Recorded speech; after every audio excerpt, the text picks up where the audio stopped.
नमस्कार दोस्तों, आप सबका स्वागत है हमारे YouTube चैनल सक्सेस गुरुकुल पर। जहां हम आज से एक नवीन क्लास शुभारंभ करने जा रहे हैं, वो है भारत की ज्योग्राफी। तो इंडियन ज्योग्राफी के अंतर्गत आज हम टॉपिक करने वाले हैं, वो है ऊर्जा संसाधन से संबंधित होगा। जिसमें क्या है कि इससे संबंधित काफ़ी इम्पोर्टेंट क्वेश्चन हैं और ये सभी क्वेश्चन जो है परीक्षा में कई बार परीक्षाओं में पूछे जा चुके हैं। तो ये क्लास सभी एग्जाम के लिए इम्पोर्टेंट होने वाली है, चाहे एसएससी हो, रेलवे हो या अदर कोई पीसीएस एग्जाम हो। तो इन क्लास को आप पूरा देखिएगा और इस इंडियन ज्योग्राफी की जो है पूरी की पूरी क्लासेस हम करवाएंगे और इसके ज़रिए हम क्या करेंगे, पूरे इंडियन ज्योग्राफी का रिवीजन भी कर लेंगे। तो ये मुख्य रूप से रिवीजन क्लास ही है, जहां हम प्रश्नों के माध्यम से क्या करते हैं कि ऑनलाइनर क्वेश्चन से टॉपिक का रिवीजन करते हैं। तो आइए प्रारंभ करते हैं क्लास। तो ऊर्जा से संबंधित प्रमुख यहाँ टाइप दिए गए हैं कि ऊर्जा के संसाधन कितने प्रकार के होते हैं। तो ऊर्जा संसाधन मुख्य रूप से दो प्रकार के हैं। तो पहला प्रकार होता है नवीकरणीय प्रकार का और दूसरा ऊर्जा संसाधन जो है वह अनवीनीकरण है। तो नवीकरणीय ऊर्जा संसाधन के अंतर्गत प्रमुख रूप से आते हैं ऊर्जा, सौर ऊर्जा हो जाती है नवीकरणीय का पहला ऊर्जा संसाधन, दूसरा है पवन ऊर्जा, फिर है जल विद्युत ऊर्जा, बायोमास ऊर्जा, भूतापीय ऊर्जा, कचरे से उत्पादित होने वाली ऊर्जा और ज्वारीय ऊर्जा। तो ये सभी क्या है, नवीकरणीय ऊर्जा संसाधन है। नवीकरणीय ऊर्जा संसाधन से तात्पर्य है कि जो ये परंपरागत ना होकर अभी वर्तमान में कुछ समय पहले इनको सृजित किया गया है और अभी इनका जो ऊर्जा का संसाधन का इनका प्रयोग है प्रारंभ हुआ है। तो एक बार फिर से देख लेते हैं कौन कौन से नवीकरणीय संसाधन है। तो नवीकरणीय में कौन कौन से है, ऊर्जा संसाधन है, पवन ऊर्जा है, जल विद्युत है, बायोगैस है, भूतापीय ऊर्जा है और कचरे से उत्पादित ऊर्जा है और ज्वारीय ऊर्जा। क्या परीक्षा में ये भी पूछा जा सकता है कि कौन नवीकरणीय है, कौन अनवीकरणीय है। तो ऐसे क्वेश्चन भी पूछे जाते हैं, इसलिए याद होना चाहिए कि कौन कौन से नवीकरणीय ऊर्जा संसाधन के प्रकार हैं और कौन से अनवीकरणीय ऊर्जा संसाधनों में प्रकार हैं। तो अनवीनीकरण के अंतर्गत आ जाता है कोयला, हो जाता है पेट्रोलियम और प्राकृतिक गैस। अनवीनीकरण के अंतर्गत कौन कौन से संसाधन हैं, तो वो है कोयला, पेट्रोलियम, प्राकृतिक गैस और परमाणु ऊर्जा और सौर ऊर्जा। तो ये सभी क्या हैं, अनवीनीकरणीय ऊर्जा के संसाधन हो जाते हैं। तो आइए अब प्रश्नों को देखते हैं। फर्स्ट प्रश्न है ऑनलाइनर क्वेश्चन में कि भारत में कुल विद्युत ऊर्जा उत्पादन के स्रोतों के सही अनुक्रम क्या है। तो कुल विद्युत ऊर्जा उत्पादन के स्रोतों में सबसे ज़्यादा अगर देखा जाए तो सबसे ज़्यादा उत्पादित होने वाली जो ऊर्जा है वो होती है तापीय ऊर्जा। तापीय ऊर्जा के बाद क्रम आता है जलीय ऊर्जा का। जलीय ऊर्जा के बाद जो है वो वायु ऊर्जा अर्थात पवन ऊर्जा, और पवन ऊर्जा के बाद सबसे अंतिम में है क्या, आणविक ऊर्जा अर्थात जो परमाणु विद्युत से उत्पादित होने वाली ऊर्जा है। तो इस तरह से क्या है, सबसे ज़्यादा जो विद्युत ऊर्जा प्राप्त की जाती है वो किससे की जाती है, तापीय ऊर्जा से। ये सबसे मोस्ट इम्पोर्टेंट क्वेश्चन है।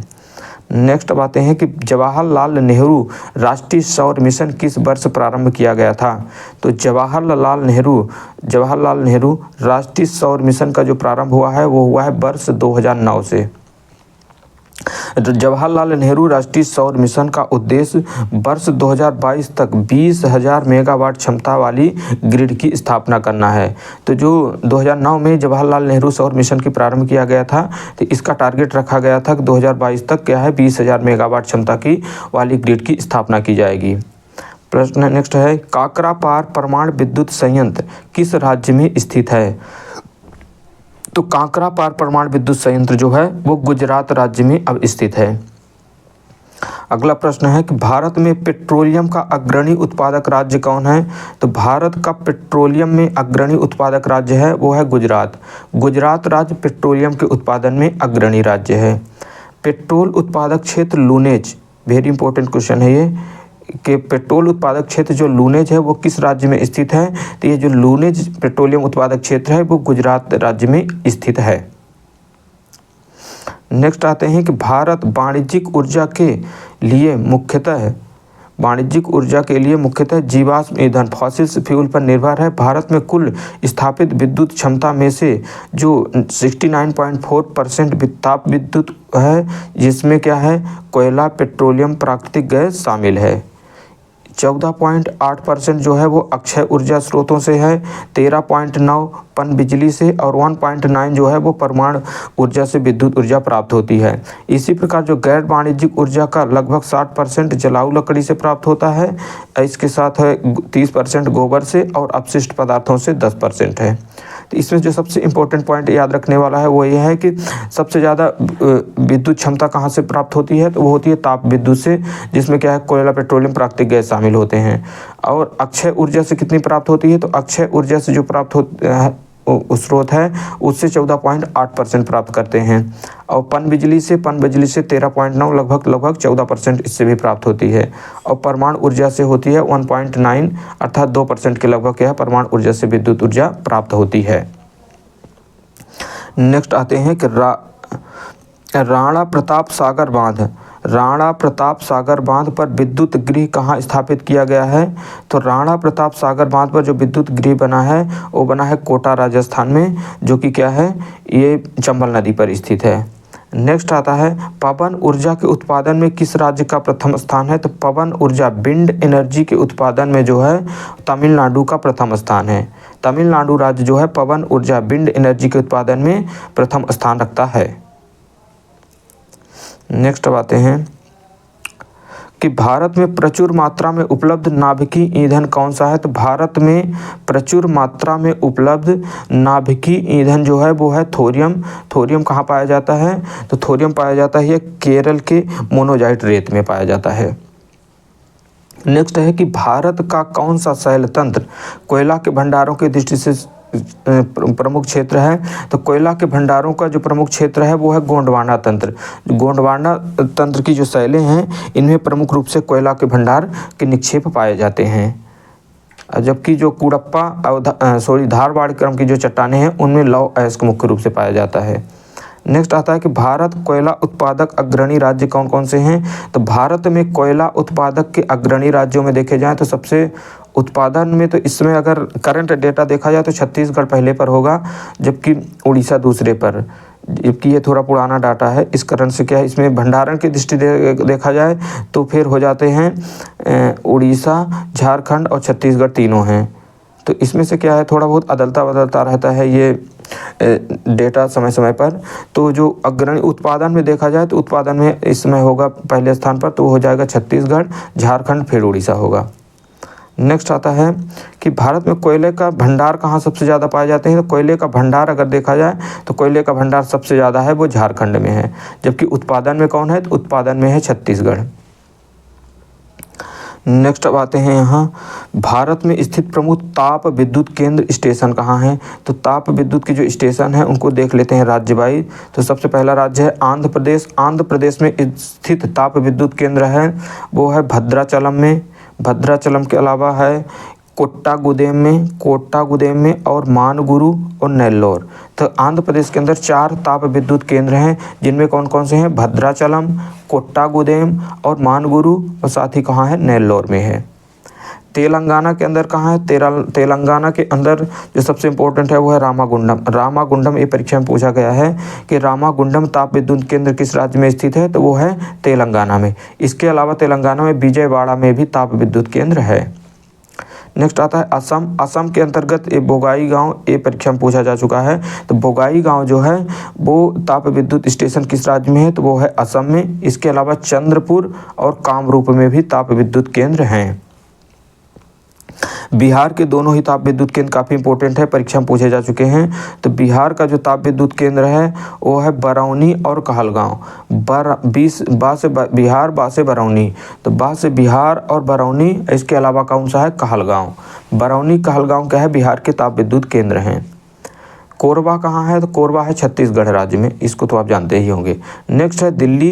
तो दिल्ली के अंतर्गत जो प्रमुख ताप विद्युत केंद्र है वो है बदरपुर। बदरपुर ताप विद्युत केंद्र कहाँ स्थित है, तो ये है दिल्ली में। इसके अलावा राजघाट और इंद्रप्रस्थ में भी है। गुजरात के अंतर्गत बहुत सारे ताप विद्युत केंद्र हैं, तो इनमें कुछ इंपॉर्टेंट को आप याद जरूर रखिएगा। गुजरात में पहला तो है उकायू। उकाई जो है वो ताप विद्युत केंद्र गुजरात में है। इसके अलावा है पोरबंदर। पोरबंदर के अलावा है कांडला और बाकी इतने ज़्यादा इम्पोर्टेंट है नहीं। बाकी आप याद रख सकते हैं कि अहमदाबाद में भी ताप विद्युत केंद्र है, बनास में है, धुवारम में है, गांधीनगर में है, और इसके अलावा ये साबरमती, महुआ और ये क्या है बांसकबोरी। तो इसके अलावा बहुत सारे गुजरात के क्षेत्र हैं, लेकिन प्रमुख रूप से अगर इनको याद रखना हो इम्पोर्टेंट तो वो है उकाई, गांधीनगर और पोरबंदर। नेक्स्ट आते हैं हरियाणा के ताप विद्युत केंद्र कौन से हैं। तो हरियाणा के ताप विद्युत केंद्र में प्रमुख है फरीदाबाद हो जाता है प्रमुख ताप विद्युत केंद्र, पानीपत और यमुनानगर। हरियाणा का प्रमुख ताप विद्युत केंद्र कौन कौन से हैं। तो फरीदाबाद, पानीपत और यमुनानगर। जम्मू कश्मीर में एक ताप विद्युत केंद्र है, वो कहाँ है, कालाकोट। कालाकोट ताप विद्युत केंद्र कहाँ है, तो वो है जम्मू कश्मीर में। झारखंड में कौन सा है, तो झारखंड में है बोकारो, सतपुड़ा और स्वर्णरेखा। तो बोकारो जो ताप विद्युत केंद्र है ये इंपॉर्टेंट रहेगा, झारखंड में है। मध्य प्रदेश में, मध्य प्रदेश के अंतर्गत है अमरकंटक में ताप विद्युत केंद्र है, सतपुड़ा और सिंगरौली। अमरकंटक, सतपुड़ा, सिंगरौली मध्य प्रदेश में ताप विद्युत केंद्र हैं। अगला आता है महाराष्ट्र। महाराष्ट्र में है बल्लारशाह, भुसावल, चंद्रपुर, खाकरखेड़ा और कोराडी, नासिक, ट्राम्बे, उज्जैनी, उरान। तो महाराष्ट्र में बहुत सारे हैं, तो इसमें से ज़्यादा इसमें मुख्य रूप से याद कर लीजिए, ट्राम्बे को याद कर लीजिए और ज़्यादा इम्पोर्टेंट है नहीं बाकी सभी। नासिक को भी याद रख सकते हैं, बाकी छोड़ सकते हैं। नेक्स्ट आते हैं, यहाँ देख लेते हैं कौन कौन इंपॉर्टेंट है, क्योंकि बहुत सारे ताप विद्युत केंद्र हैं तो पूरे तो नहीं याद किए जा सकते हैं, कुछ को याद किया जा सकता है तो कुछ को याद कर लेंगे। तो नेक्स्ट यहाँ है मणिपुर। मणिपुर में कौन सा पूर्ण ताप विद्युत केंद्र है, तो मणिपुर के अंतर्गत है लोकटक। पंजाब में कौन कौन से है, तो पंजाब में है भटिंडा और रूपनगर। भटिंडा और रूपनगर ताप विद्युत केंद्र कहाँ है, तो ये है पंजाब में। राजस्थान में कौन कौन से हैं, तो राजस्थान में है ताप विद्युत केंद्र में है बांसवाड़ा और कोटा। बांसवाड़ा, कोटा, अटा, पालन और सवाई माधोपुर कहाँ के ताप विद्युत केंद्र हैं, तो ये हैं राजस्थान के ताप विद्युत केंद्र। उड़ीसा का एक सबसे इम्पोर्टेंट ताप विद्युत केंद्र है, वो है तालचेर। तालचेर ताप विद्युत केंद्र कहाँ है, तो यह है उड़ीसा में। तमिलनाडु में है एन्नोर है, मेट्टूर है, नवेली और तूतीकरण। तमिलनाडु के अंदर ताप विद्युत केंद्र जो है वो है एन्नौर है, मेट्टूर है, नवेली और तूतीकोरिन जो है यहाँ के प्रमुख ताप विद्युत केंद्र हो जाते हैं। नेक्स्ट आता है उत्तर प्रदेश में। उत्तर प्रदेश के अंदर कई सारे ताप विद्युत केंद्र हैं, इनमें है बहराइच है, दोहरी घाट है, गोरखपुर है और है जवाहरपुर, कानपुर, मऊ, मुरादाबाद, पनकी, परीक्षा और टुडला। तो बहुत सारे ताप विद्युत केंद्र हैं, सभी को तो नहीं याद कर सकते हैं। नेक्स्ट यहाँ देख लेते हैं वेस्ट बंगाल का। तो वेस्ट बंगाल के जो ताप विद्युत केंद्र हैं उनमें है वीरभूमि, बुंदेल, दुर्गापुर, फरक्का, गौरीपुर, कालीकट, कोलकाता, मुर्शिदाबाद और टीटी नगर। तो इस तरह से क्या है प्रमुख ताप विद्युत केंद्र हैं, ज़्यादा इंपॉर्टेंट सभी नहीं हैं, कुछ कुछ इंपॉर्टेंट आप याद जरूर रख लीजिएगा। नेक्स्ट आते हैं कि विश्व का सबसे लंबा बांध कौन सा है। तो विश्व का सबसे लंबा बांध जो है हीराकुंड, जो कि कहाँ स्थित है, ये उड़ीसा राज्य के महानदी पर स्थित है। उड़ीसा राज्य के महानदी पर स्थित है कौन, हीराकुंड बांध, जो कि क्या है विश्व का सबसे लंबा बांध है। अगले आते हैं और देखते हैं कोयला के बारे में। तो कोयला मुख्य रूप से 4 प्रकार का होता है। तो 4 प्रकार के कोयले में पहला कोयला का प्रकार जो है वो है पीट कोयला। पीट कोयला क्या होता है, ये एक निम्न कोटि का कोयला होता है और ये मुख्य रूप से इसमें जो कार्बन की मात्रा होती है वो 40% से कम पाई जाती है। लिग्नाइट कोयला क्या है, लिग्नाइट कोयला ये दूसरे क्रम का कोयला है, जिसको क्या है भूरा कोयला के नाम से भी जाना जाता है। तो इसमें क्या होता है, इसमें कार्बन का परसेंट 40 से लगभग 60% के बीच होता है। लिग्नाइट कोयले के भंडार मुख्य रूप से अगर देखे जाएँ तो भारत में तमिलनाडु में है, तमिलनाडु के अर्काट में, तमिलनाडु का अर्काट जो है वो लिग्नाइट कोयले का प्रमुख भंडार है। इसके अलावा लखीमपुर जो कि कहाँ है, असम में लखीमपुर है और वेस्ट बंगाल के दार्जिलिंग में और साथ में कश्मीर का जो करेवा क्षेत्र है यहाँ भी लिग्नाइट के भंडार पाए जाते हैं, लिग्नाइट कोयले। और तीसरे नंबर का बिटुमिनस कोयला, जो भारत में सबसे ज़्यादा पाया जाने वाला कोयला है वो बिटुमिनस कोयला, जिसे काला कोयला के नाम से भी जाने जाते हैं। ये लगभग 60 से 80% कार्बन इसमें होता है और ये जो है झारखंड, उड़ीसा, छत्तीसगढ़ और मध्य प्रदेश, झारखंड, उड़ीसा, छत्तीसगढ़, मध्य प्रदेश जो मुख्य रूप से भंडार हैं भारत के, वो किसके हैं, वो बिटुमिनस प्रकार के कोयले का ही है। एंथ्रेसाइट कोयला ये सबसे उच्च कोटि का कोयला होता है, जो कि ये इसमें जो कार्बन का परसेंट होता है वो लगभग 80 से 90% के बीच होता है। तो ये भारत में मुख्य रूप से सिर्फ जम्मू कश्मीर राज्य में पाया जाता है, जहाँ का वहाँ रियासी जिला है। जम्मू कश्मीर के रियासी जिला क्या है, एंथ्रेसाइट कोयले का भंडार है। तो ये क्वेश्चन पूछा जा सकता है, पूछा भी गया है कई बार पेपर में कि एंथ्रेसाइट कोयले का भंडार भारत में कहाँ पाया जाता है, तो वो है जम्मू कश्मीर का रियासी जिला। नेक्स्ट आते हैं अगले प्रश्नों की ओर कि नामचिक नामफुक कोयला क्षेत्र किस राज्य में अब स्थित है। तो नामचिक नामफुक कोयला क्षेत्र जो है वो अरुणाचल प्रदेश राज्य में अब स्थित है। कोरबा कोयला क्षेत्र कहाँ है, तो कोरबा जो है वो छत्तीसगढ़ राज्य में अब स्थित है। कोरबा कोयला क्षेत्र छत्तीसगढ़ राज्य में है, ये भी इंपॉर्टेंट क्वेश्चन है। नेक्स्ट है प्रसिद्ध कोयला क्षेत्र ताल क्षेत्र। तो प्रसिद्ध जो कोयला क्षेत्र तालचेर है, तालचेर कहाँ है, तो तालचेर है उड़ीसा में। कोरबा जो है वो छत्तीसगढ़ में है और तालचेर कहाँ है, उड़ीसा में है। छोटा नागपुर औद्योगिक क्षेत्र का विकास, छोटा नागपुर क्षेत्र का विकास यहाँ पर कोयले की खोज के परिणाम स्वरूप हुआ है। तो जो छोटा नागपुर क्षेत्र में औद्योगिक क्षेत्र का विकास हुआ है, वहाँ पर जब कोयले की खोज हुई, इसके परिणाम स्वरूप ही वहाँ के औद्योगिक क्षेत्र का विकास प्रारंभ होता है। एक कहता है कि झारखंड में कोयला की प्रमुख खानें कौन सी हैं। तो झारखंड में कोयला की प्रमुख खानों में है झरिया जो कोयला क्षेत्र है वो कहाँ स्थित है, झा से झरिया, झा से झारखंड। लिग्नाइट कोयले के विशालतम भंडार किस राज्य में है, तो लिग्नाइट कोयले का जो विशालतम भंडार पाया जाता है वो पाया जाता है तमिलनाडु राज्य में। विश्रामपुर किस खनिज के खनन के लिए प्रसिद्ध है, तो विश्रामपुर जो कि कहाँ है, विश्रामपुर है छत्तीसगढ़ में, और ये मुख्य रूप से कहाँ है, कोयला खनन के लिए प्रसिद्ध है। यहाँ देख लेते हैं भारत में कोयला उत्पादक प्रमुख क्षेत्रों के बारे में लिस्ट है। तो कोयला उत्पादक क्षेत्रों में प्रमुख है झारखंड राज्य में प्रमुख जो कोयला उत्पादक क्षेत्र हैं उनमें है, झारखंड में है झरिया, बोकारो, करणपुर, गिरिडीह। झरिया, बोकारो, करणपुर, गिरिडीह। तो इन 4 स्थानों का नाम आप याद रखिएगा झारखंड के, जो बहुत इंपॉर्टेंट हैं, झरिया, बोकारो, करणपुरा और गिरिडीह। अब वेस्ट बंगाल में 3 प्रमुख क्षेत्र हैं, एक है रानीगंज, दूसरा है बरजोरा और वीरभूमि। रानीगंज, बरजोरा और वीरभूमि क्या है, मुख्य रूप से 2 ही नाम याद रखिएगा, रानीगंज और वीरभूमि। रानीगंज और वीरभूमि जो है वेस्ट बंगाल के प्रमुख कोयला उत्पादक क्षेत्र हैं। उड़ीसा में प्रमुख तो है तालचेर और दूसरा है ये ईब नदी घाटी। उड़ीसा की ईब नदी घाटी में भी कोयला के विशालतम भंडार पाए जाते हैं।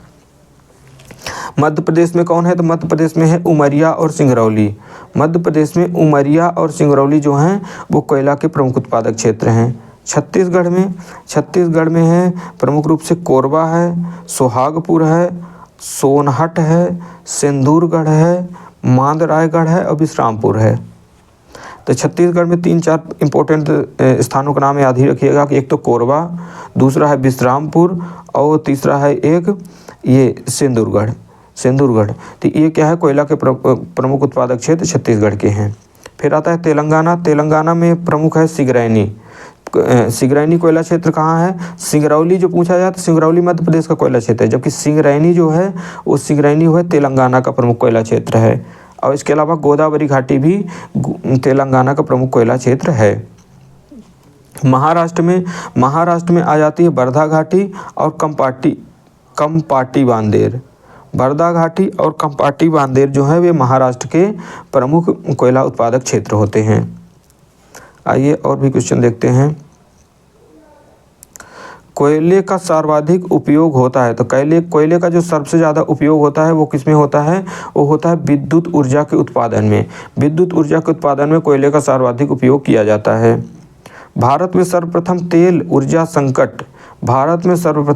ऊर्जा संकट कब उत्पन्न हुआ था, तो भारत में 1970-80 के दशक में 1970-80 के दशक के मध्य क्या है, भारत में तेल ऊर्जा संकट उत्पन्न होता है। हाइड्रोजन विजन 2025 किससे संबंधित है, तो हाइड्रोजन विजन 2025 का संबंध जो है वो पेट्रोलियम उत्पाद के भंडारण से संबंधित है। Hydrogen vision 2025।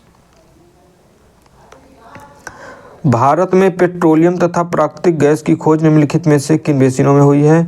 तो भारत में पेट्रोलियम और प्राकृतिक गैसों की जो खोज हुई है, जहाँ पेट्रोलियम की खोज हुई है तो वहीं ज़्यादातर क्या है, प्राकृतिक गैसों की भी खोज उन्हीं क्षेत्रों में होती है।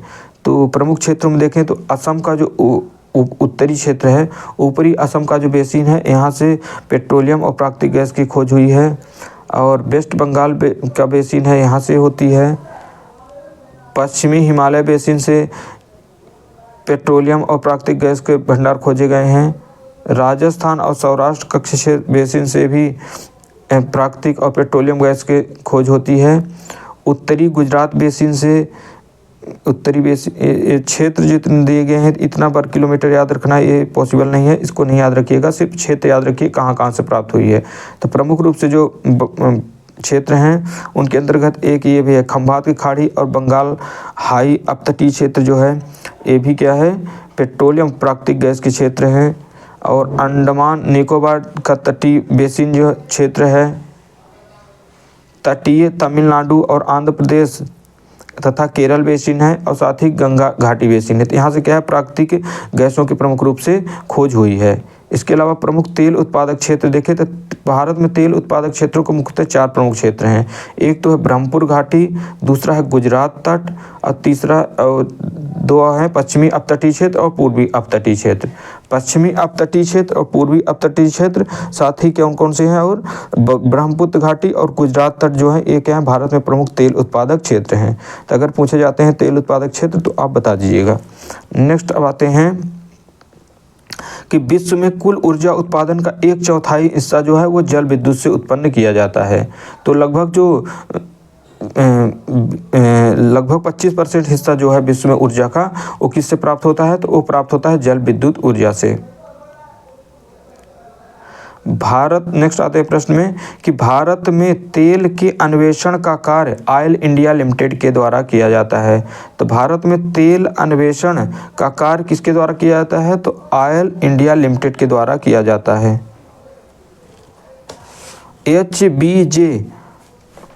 एचबीजे पाइपलाइन द्वारा प्राकृतिक गैस का परिवहन कहाँ से होता है? तो होता है दक्षिणी बेसिन से। भारत में अधिकांश प्राकृतिक गैस का उत्पादन कहाँ से किया जाता है? तो भारत में जो नेचुरल गैस का उत्पादन अधिकांश किया जाता है वो किया जाता है बम्बई हाई से। यहीं से सबसे ज़्यादा पेट्रोलियम भी निकाला जाता है। तो KG-D6 बेसिन में किस खनिज के बृहद भंडार हैं? तो KG-D6 बेसिन जो है वो प्राकृतिक गैस का बृहद भंडार है।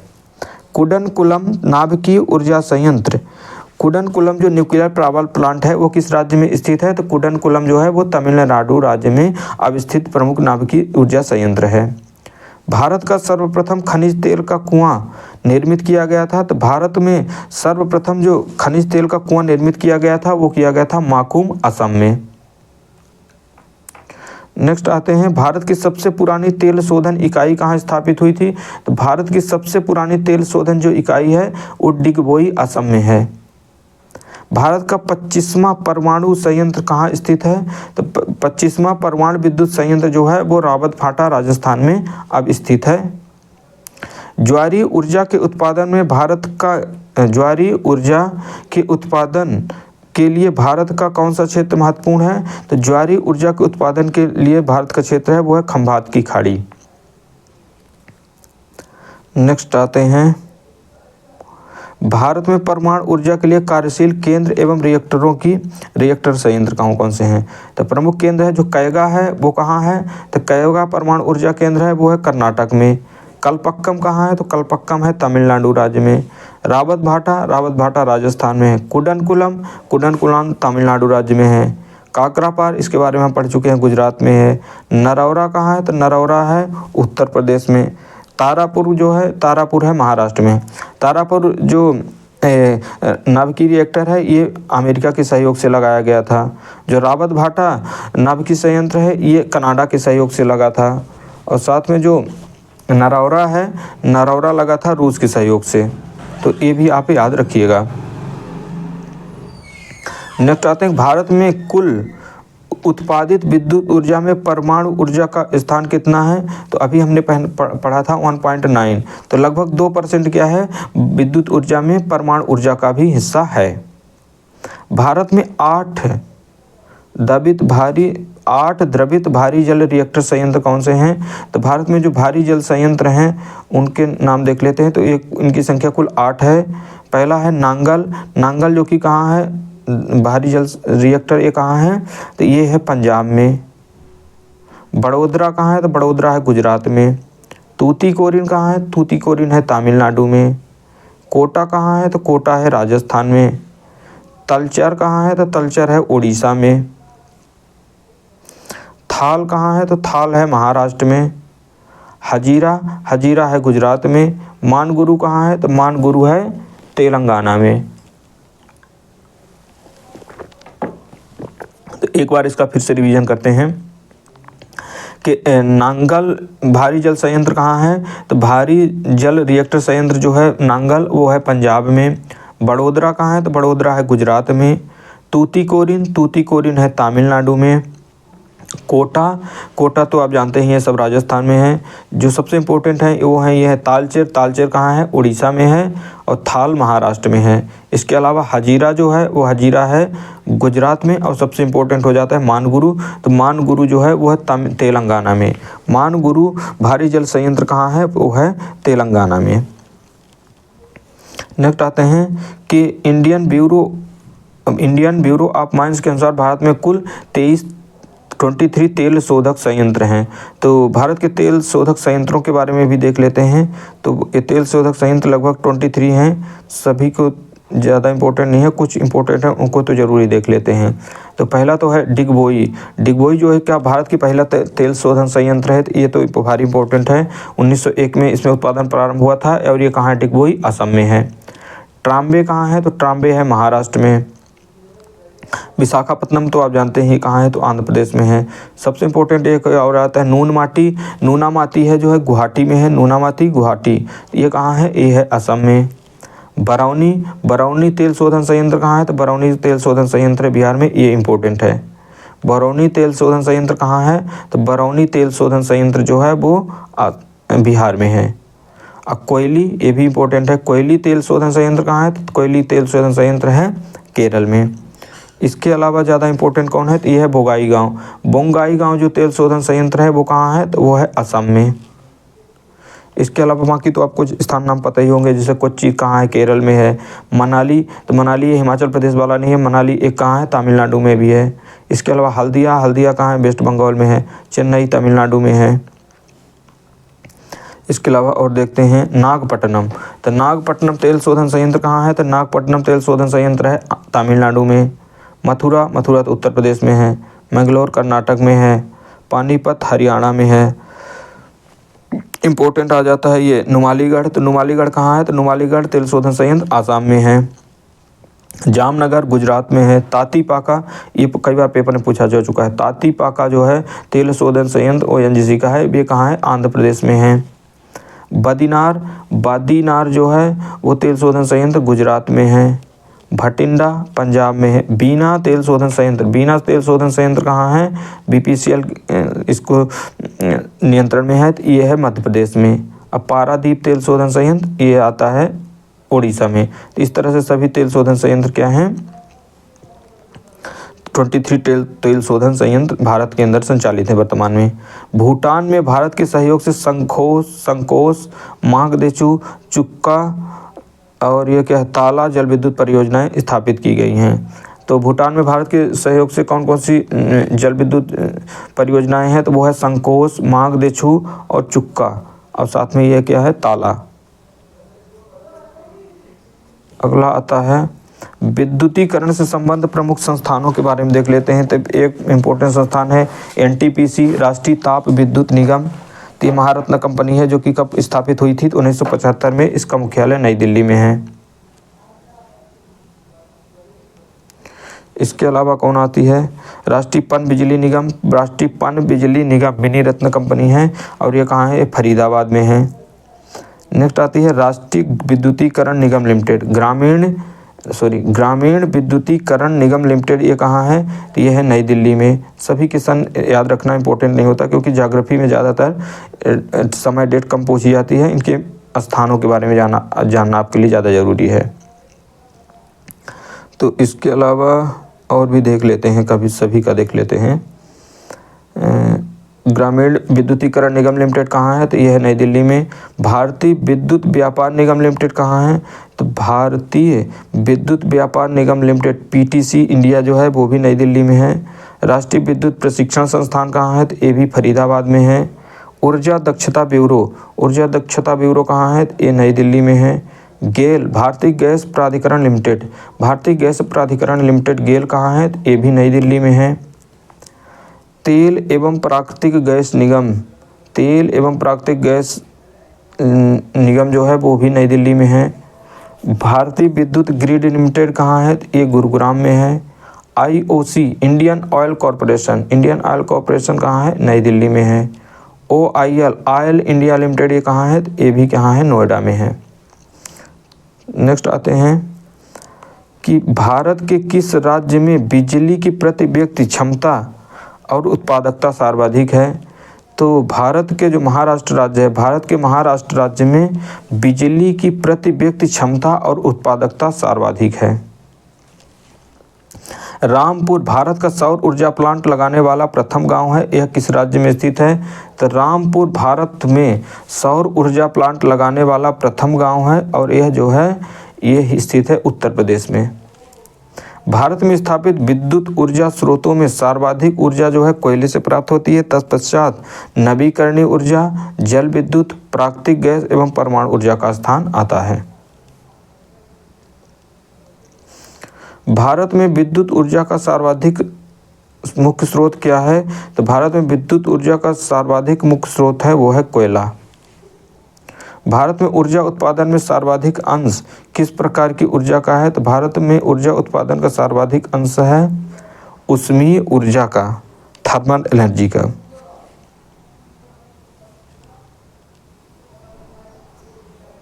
नेक्स्ट आते हैं शीर्ष 5 पवन ऊर्जा उत्पादन क्षमता वाले राज्य।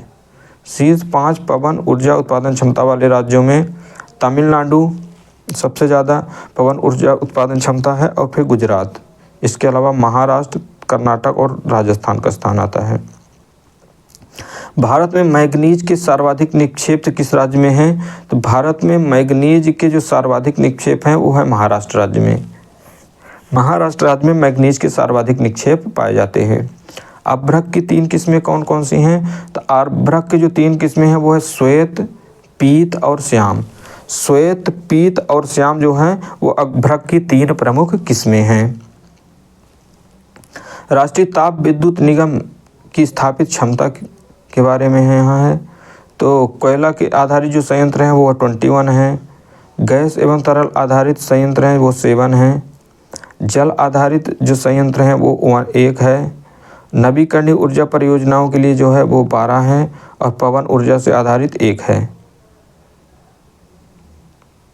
नेक्स्ट है भारत में नाभिकीय ऊर्जा की सर्वाधिक संभावनाएं कहाँ हैं? भारत में ज्वारीय ऊर्जा की सर्वाधिक संभावनाएं कहाँ हैं? तो वो है भावनगर, गुजरात।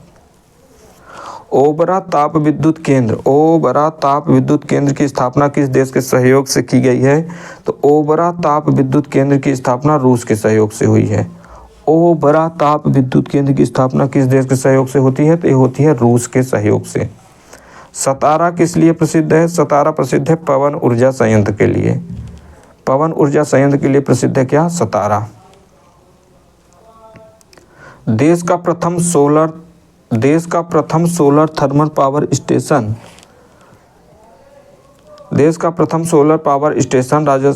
राजस्थान में स्थापित किया जा रहा है।